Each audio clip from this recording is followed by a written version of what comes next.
लोकसभा निवडणुका संपल्या आहेत. आता सरकार स्थापनेची लढाई सुरू झाली आहे. यातच राजकीय पक्ष आपल्या नफ्या तोट्याचं आकलन करत आहेत.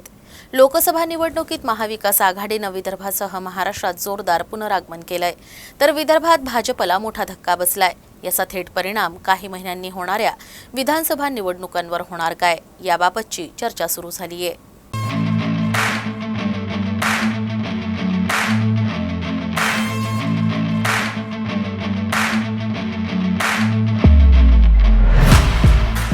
लोकसभा निवडणुकीचे निकाल हाती आल्यानंतर राज्याचे उपमुख्यमंत्री देवेंद्र फडणवीस यांनी निवडणुकीतील महायुतीच्या पराभवाची नैतिक जबाबदारी स्वीकारत राजीनाम्याचा प्रस्ताव मांडला.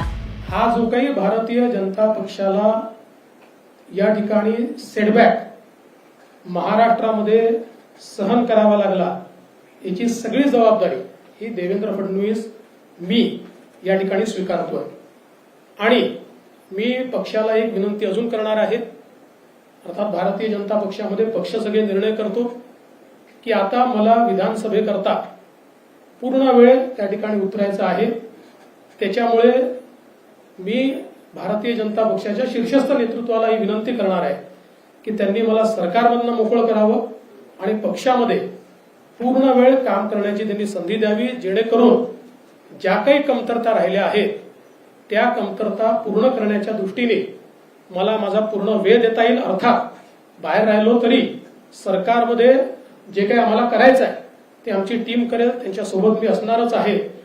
या संदर्भात लवकरच पक्षाच्या वरिष्ठांना मी भेटणार आहे आणि मग त्यांच्या सल्ल्याने ते जे सांगतील त्यानुसार पुढची कारवाई मी करेन. राजीनाम्यासोबतच फडणवीसांनी आगामी विधानसभा निवडणुकीचा विशेष उल्लेख करून राज्यातील महत्त्वाच्या निवडणुकीत पक्षाला बळकटी देण्यासाठी काम करायचं असल्याचं सांगितलं. महाराष्ट्रात भाजप आणि महायुतीला मिळालेला धक्का लहान नाही. या निवडणुकीत काँग्रेसची कमकुवत स्थितीतून तशी सुटका झाली आहे. पक्ष संघटना आणि सरकारमध्ये महत्त्वाच्या जबाबदाऱ्या सांभाळणाऱ्या विदर्भातील 3 प्रमुख नेत्यांच्या दृष्टिकोनातून निवडणूक निकालाकडे पाहिलं जात आहे. हे आहेत ते 3 नेते: उपमुख्यमंत्री देवेंद्र फडणवीस, भाजपचे प्रदेशाध्यक्ष चंद्रशेखर बावनकुळे आणि काँग्रेसचे प्रदेशाध्यक्ष नाना पटोले. लोकसभा निवडणुकीत काँग्रेस राज्यात सर्वात मोठा पक्ष ठरला आहे. अशा स्थितीत नानांच्या नेतृत्वातील पक्षानं चांगली कामगिरी केली. फक्त महाराष्ट्रातच नव्हे तर विदर्भातही लोकसभा निवडणुकीचे निकाल पाहिल्यास काँग्रेस आणि महाविकास आघाडीची स्थिती चांगलीच बळकट झाल्याचं दिसतंय. राज्यात विधानसभा निवडणुका होणार आहेत. काही काळानंतर लोकसभा निवडणुकीच्या निकालाचा परिणाम विधानसभेवर होणार का, याबाबतही आता चर्चा सुरू झाली आहे. विदर्भातील 11 जिल्ह्यातून लोकसभेच्या 10 जागा आहेत. या अंतर्गत विधानसभेच्या 62 जागांपैकी 70% जागांवर महाविकास आघाडीनं महायुतीचा पराभव केलाय. 42 विधानसभा जागांवर महायुतीपेक्षा महाविकास आघाडीला जास्त मतं मिळाली, तर महायुतीचे उमेदवार केवळ 19 विधानसभा क्षेत्रात पुढे होते. भाजपची अवस्था 2019च्या तुलनेत 2024 मध्ये अशी झाली की फडणवीस आणि बावनकुळे यांचा बालेकिल्ला असलेल्या जागांवर भाजप कमकुवत ठरली. लोकसभा निवडणुकीनंतर आता सर्व राजकीय पक्षांचं लक्ष विधानसभा निवडणुकीकडे लागलं आहे.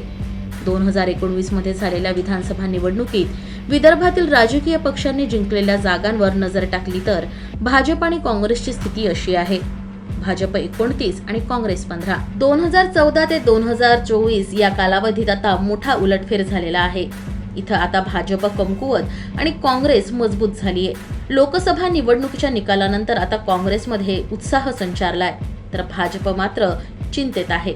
तर उत्साह आणि चिंतेच्या या काळात आता विधानसभा निवडणुकीचे सर्वांना वेध लागले आहेत. लोकसभा चुनावों के परिणाम ने विधानसभा चुनाव को लेकर राजनीतिक दलों की चिंता और चिंतन को बढ़ा दिया है.